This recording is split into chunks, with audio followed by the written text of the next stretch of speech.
Pois é, como vocês viram aí ao longo do programa, várias são as denúncias e algumas estão sendo coletadas pelo Ministério Público, e é sobre isso que a gente conversa agora com Rebeca Nunes, que é promotora de justiça na área de direito da pessoa com deficiência e do idoso, não é isso? Promotora, bem-vinda aqui ao programa. A gente poderia começar falando sobre essas denúncias, né? Muitas chegam ao Ministério Público? Sim, vários são os tipos de denúncias que chegam a respeito da acessibilidade. Calçadas é uma pauta constante. Várias já foram, inclusive, já ensejaram uma ação civil pública que foi ajuizada pelas 3 promotorias na área de direito da pessoa com deficiência do idoso da capital, que está sendo presidida pela 42ª Promotoria.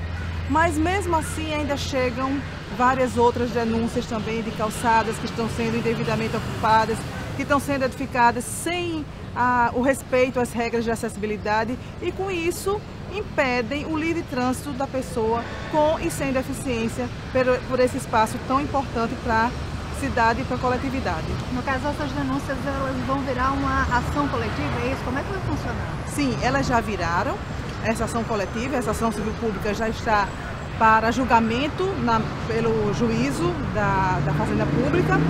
E, além disso, a gente também vem pontualmente trabalhando, realizando alguns TACs, trabalhando também numa atuação preventiva junto à própria CEMURB, que é o órgão da Prefeitura, que é capaz de licenciar as edificações, a construção e depois de conceder o habite e o alvará de funcionamento, porque o cidadão não sabe, mas, por exemplo, até mesmo uma residência que é unifamiliar, onde só vai residir uma família, mesmo que na parte interna não precise oferecer acessibilidade, a calçada é um item obrigatório, e para isso só vai ser concedido o habite se efetivamente essa calçada estiver acessível.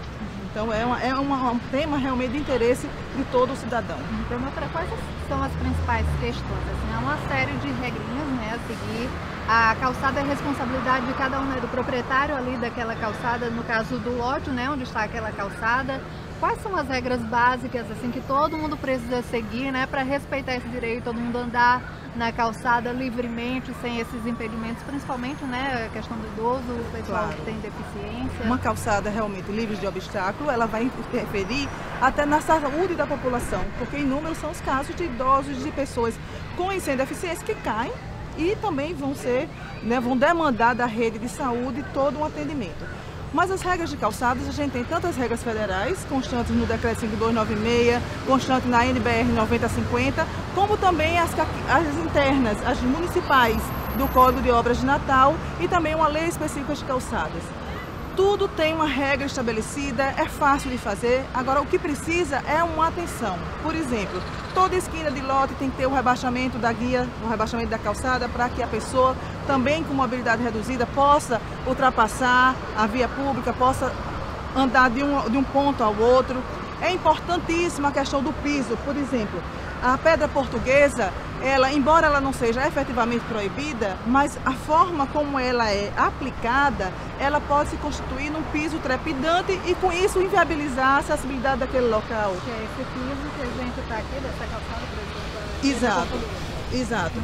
É importante, por exemplo, embora a legislação federal não exija a questão da sinalização tátil ao longo da guia, ao longo do meio-fio, a legislação municipal exige para que a pessoa saiba que depois ali tem um degrau.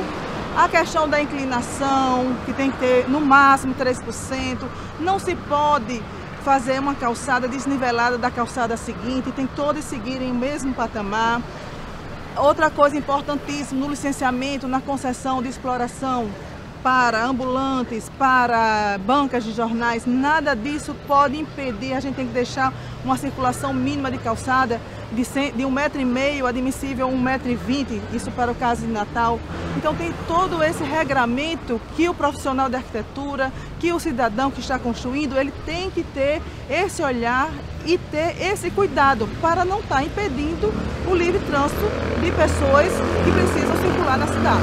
O que acontece? A gente andando aqui pela cidade vê muita calçada desnivelada, né?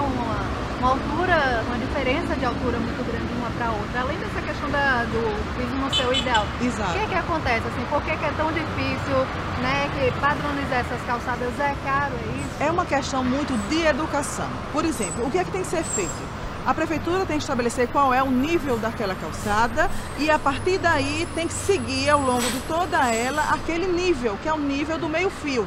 Então, não tem cabimento ter uma calçada numa altura, a seguinte já ter uma altura diferenciada que vai importar ou numa rampa ou em batentes. Não, independente da inclinação da rua, a calçada tem que seguir o grade da rua. Então, se é uma rua inclinada, a calçada vai ser inclinada. Ela não vai ter batentes, ela não vai ter rampas, ela vai seguir. E se ela é plana, se a rua é plana, então será uma calçada plana. É assim que é a regra das inclinações. Aí no caso dessas ações, né, dessas denúncias, já foi iniciada essa ação civil, o que é que o pessoal pode esperar, né? O que é que resulta de uma ação civil pública? Olha, a gente espera, claro, que ela seja julgada procedente, mas a gente espera também que a prefeitura nem aguarde o julgamento, mas que ela também já tome as iniciativas, né, de fazer uma fiscalização. É importante que o cidadão saiba que a falta de acessibilidade pode ensejar o fechamento de estabelecimentos. Por exemplo, uma questão que a gente vê muito é estacionamento em cima da calçada. Há uma exploração comercial de determinado lote e não cabe o estacionamento, então colocam ou totalmente na calçada ou parcialmente na calçada. Esses estacionamentos, eles são irregulares e a falta de estacionamento pode inclusive ensejar o fechamento desses estabelecimentos. A mesma forma, a questão, como eu já disse, do privado ou do uso coletivo, que também pode prejudicar o alcance ou do habite ou do alvará de funcionamento, dependendo do caso, a falta dessa acessibilidade. Tamanha é a importância da gente ter uma calçada livre de obstáculos arquitetônicos. A iniciativa assim, pessoal, né, de cada um também é importante, né? Eu estava comentando agora há pouco sobre a questão das árvores, não é toda árvore que se pode plantar na calçada. Quando a pessoa for pensar em reformar a casa, que geralmente reforma a calçada também, pode seguir essas regras que aí já contribui de certa Claro. forma, né? Também é importante que se procure um profissional, então ele vai saber, não é que a gente vai ficar com a cidade desprovida, né, de árvores, não, mas apenas nem todo elemento pode ser plantado na calçada. Existem as espécies que são apropriadas e as que são inapropriadas.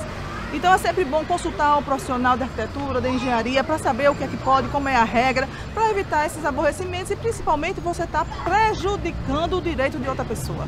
Porque afinal de contas a calçada, como o próprio nome diz, né, que é um passeio público, ele não é de propriedade de ninguém, mas sim de toda a população. Ok, muito bem, está dado o recado. Promotora, muito obrigada pela sua participação aqui. Não, um prazer. Ok, é isso então, com essa conversa a gente encerra mais essa edição do Câmara Verde. Mande sua sugestão, o e-mail é tvcamaranatal@yahoo.com.br. Até a próxima!